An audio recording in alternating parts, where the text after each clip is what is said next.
Welcome back to my animal education series. Today I'm here with Paden from PB&J, and you breed tarantulas. Yes, I do. So, why tarantulas of all animals? Just something that's interested me from a young age. And it started out as a hobby, and now it's grown into a business. And now we're in a whole room dedicated to tarantula breeding. Yep. So how did this all come about? It just happened. It went from a couple, 2 or 3 spiders. The very first one's over there. That was my very first tarantula. She's 17 years old, and past that, then I just started collecting, and then I started breeding. I got in with the right people, and that have helped make this happen. That would be Bobby. So it's just something that just kind of happened. So in St. Louis, the tarantula market is huge. There's a lot of people who are very interested in tarantulas, and we have a couple of big tarantula breeders here. So I'm assuming you know all of them. And do you guys kind of talk to each other, help each other out all the time? Yep. There's I do a lot of work with Dustin and of course Bobby.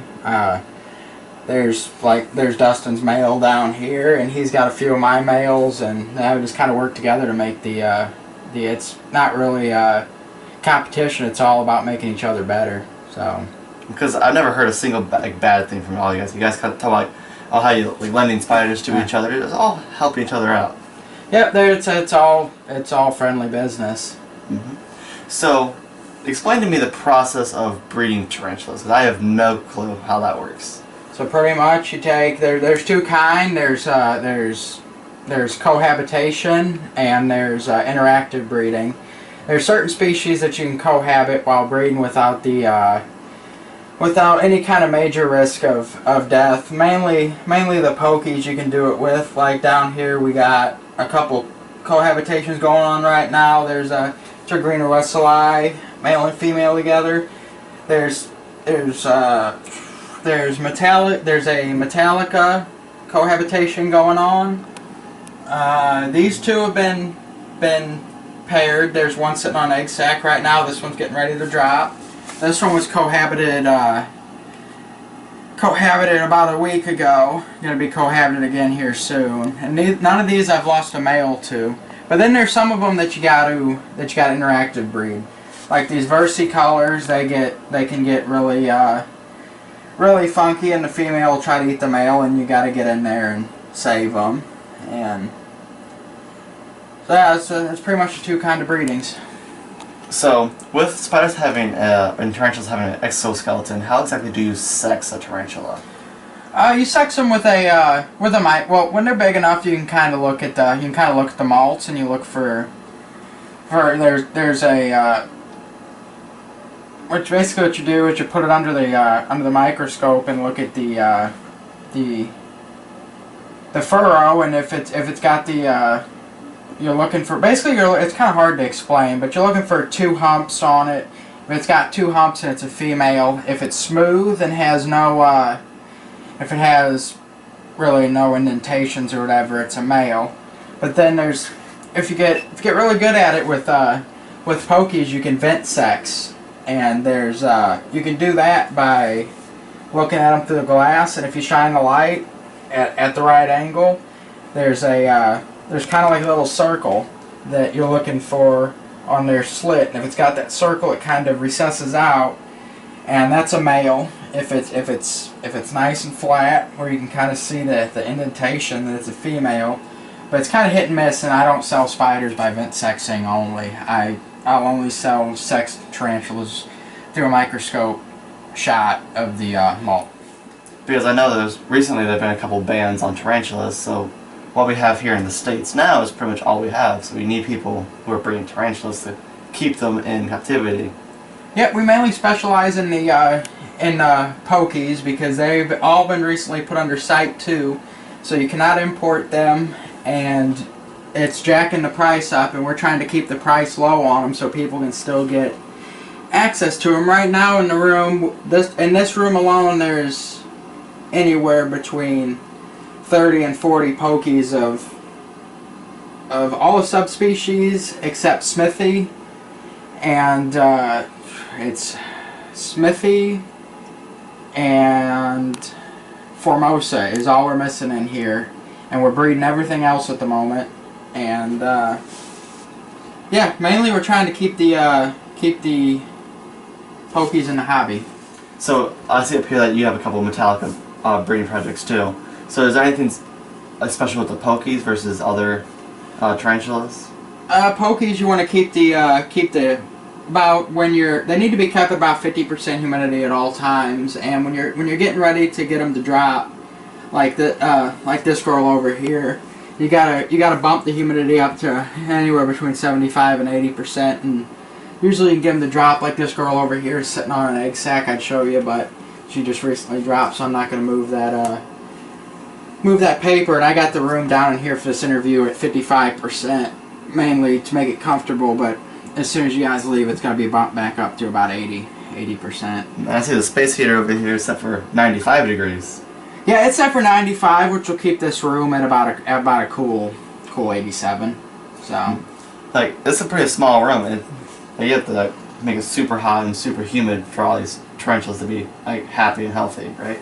Yeah, there's certain species that really do without the humidity, like GBBs, and I keep them about as far in the corners from the humidity as possible, and they seem to be doing okay with it. But mainly, most of the stuff in here that I have is high humidity.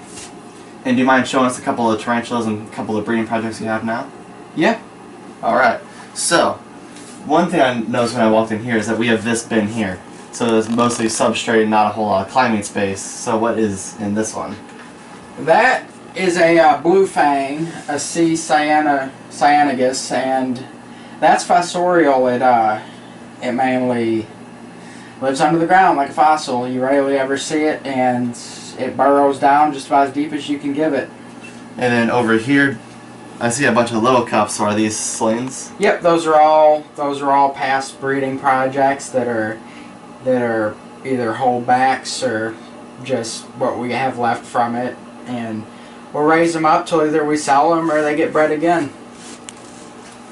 So what is your favorite tarantula species to work with? That might be a hard question because obviously you have a lot of tarantulas in here. It's by far pokies, and mainly the Metallicas are what we're working on now. But we do the Tigrina russellii, we do the Regalis, we do the Striata, we do Rufilata, we do Ornata. We do just about all of them. So you mentioned that this species of tarantula over here was fossorial, which means like they dig in the ground. So are most of the tarantulas you work with arboreal or terrestrial? I have a mix of everything. I've got arboreal, terrestrial, and fossorial. Each one takes their own unique setup. Mainly the pokies. They kind of start out when they're slings. They kind of stick terrestrial, but then as they mature and grow older, they become more arboreal. So you need to always give them room to. They like height more than ground space. So you keep the setups at about, for an adult poke, you want to keep it about 10 gallons tall, and you gotta give them, especially to get them to feel comfortable to drop. You gotta keep plenty of nooks and crannies. I use cork bark for them to hide in. Because we can see like this one, when they dig, it's a lot more substrate. Then these more arboreal species here is a lot less substrate and then a lot more vertical. So is that kind of how you base your setups around? Like depending if they dig more, they climb more. Yep, I base all my setups on pre-knowledge of the species. I always, before I bring any new species into the room, I do research on what their habitat is in the wild, and I closely mimic it as best as I can in the room. So what do you feed all the tarantulas? If you have a lot of tarantulas, you're going to need a lot of food. They get fed on a diet of crickets and roaches. I have certain ones that will only eat crickets and certain ones that will only eat roaches, and some of them all in between will eat anything. This girl over here only eats roaches.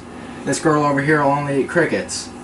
But and sometimes after I'm done pairing, I'll feed them pinky mice, just to kind of give them the extra nutrition to get it going. And that's about all I feed them. So do you breed your own crickets and roaches? I do, yes. And how has that been? Because we tried breeding crickets and they're really smelly and make a mess. Yeah, it's whenever you open the totes, you know it's there. You know what totes the orange head roaches and what totes the crickets. Well, thank you so much for telling us about all the tarantula breeding. Because again, I had no clue about any of this. So it was super cool to talk to someone who actually does it. As long as we've talked with Simply Spiders before, so we got to talk to them a little bit about it. Thank you guys so much for watching this week's episode. Don't forget to leave a big thumbs up down below, subscribe to my channel, and also check out my Instagram @ColeShirt. And as always, I'll see you next week.